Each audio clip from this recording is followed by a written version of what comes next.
1997. Cette année-là, les Jeux sans frontières se déroulent en Hongrie, à Budapest.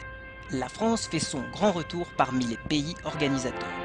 France 2 confie la présentation à Olivier Mine et Jean Riffel, tandis que c'est Yann Boisampi qui est chargé d'imaginer les Jeux. Nous l'avons retrouvé à M6, où il a laissé son empreinte sur de nombreux succès de la chaîne. Morning Live, Caméra Café, Nouvelle Star ou encore Kaamelott, c'est lui. Puis d'autres trucs qui sont plantés aussi. Ça fait un bon équilibre. Il a accepté de remonter le temps avec nous, alors... Attention, Alors à l'époque, je travaillais à la régie publicitaire de France Télévisions et je faisais la production des petits films, genre Darty présente, etc., la météo.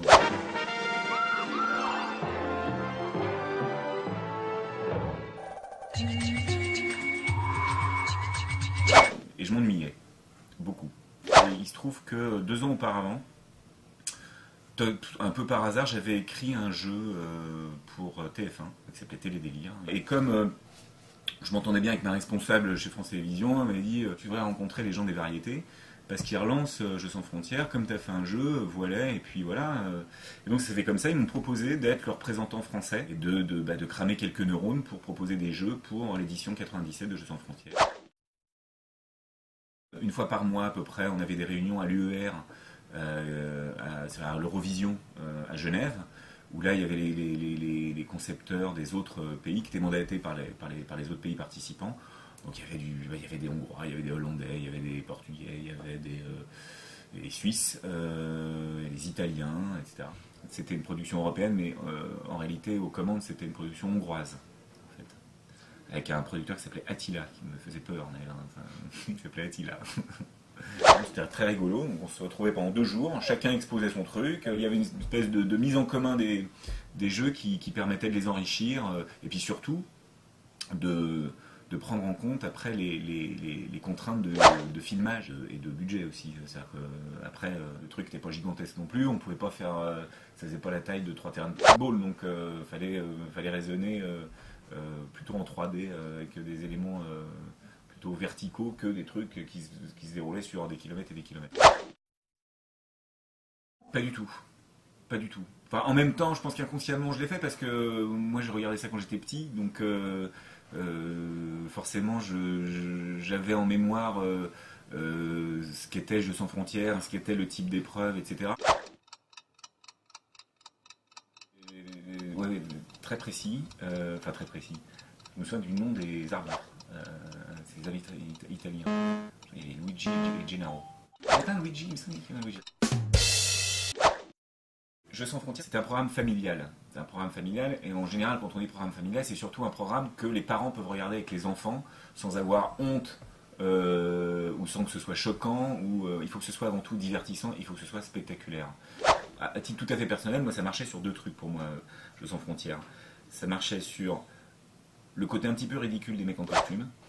Donc ça c'est assez rigolo, mais qui se déguisent en carotte ou en saucisse de Strasbourg pour tomber dans une choucroute. Enfin, voilà. Ça c'était assez, ça j'aimais bien. Et le côté équilibre précaire. On se gaufre assez régulièrement. C'est ça qui est marrant. Et quand on a réuni ces 2 choses-là, a priori ça marche. Alors après, il faut raconter une histoire. L'idée était que soit véhiculée à travers les jeux une partie de la culture ou du patrimoine de chaque pays représenté. Après, il y avait des histoires aussi de danger, il ne fallait pas non plus que ce soit trop dangereux. Et c'est là d'ailleurs qu'on voit maintenant, notamment avec les jeux japonais, que la notion de danger enfin, les curseurs ont été assez considérablement augmentés à ce niveau-là. Une prise de risque, il n'y avait pas du tout. Les mecs se font super mal maintenant. Je ne sais pas si vous voyez les Takashi's Castle et les choses comme ça. C'est quand même, ou même Wipeout, je ne sais pas si vous voyez ce format. C'est quand même un truc où les mecs se font très très très mal. Hein. On se fait mal, mais c'est pas grave.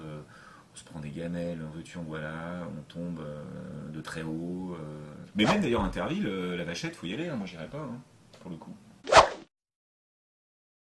Interville, il y a un côté plus concernant que Jeux sans frontières. Jeux sans frontières, il y avait voilà, c'était à dimension européenne. Et on a vu récemment que la problématique européenne était assez éloignée des gens.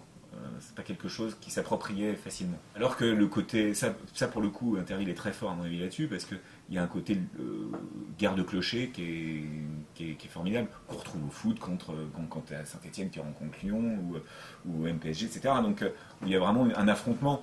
Faut savoir si on va gagner contre les Slovaques ou contre les Portugais ou les Grecs. L'enjeu est moindre, il est moins parlant, il est moins quotidien dans l'esprit des gens. Les candidats français étaient super dilettantes. Pour eux, c'était une bande de copains à qui on payait un séjour à l'étranger. Budapest, c'est une très très jolie ville, c'est extrêmement agréable. Le Portugal également, Lisbonne, c'était super. Donc les gars, ils sont là entre copains, ils font la fête, et puis accessoirement, il y a un truc à faire qui est de faire un jeu. Donc, alors que les autres pays, mais c'est les JO, quoi. C'est les Jeux Olympiques. Les mecs, ils sont super entraînés, ils sortent pas la veille, une espèce d'hygiène de vie comme ça. Ils sont ils prennent ça très très à cœur. Hein. Et nous, il y avait un côté colonie de vacances, mais sympathique hein, d'ailleurs. Je crois que c'était des gars du Sud-Ouest, hein, donc, qui avaient un sens de la fête assez aigu, très entraînés à ce niveau-là. Moins sur le plan athlétique, on va dire.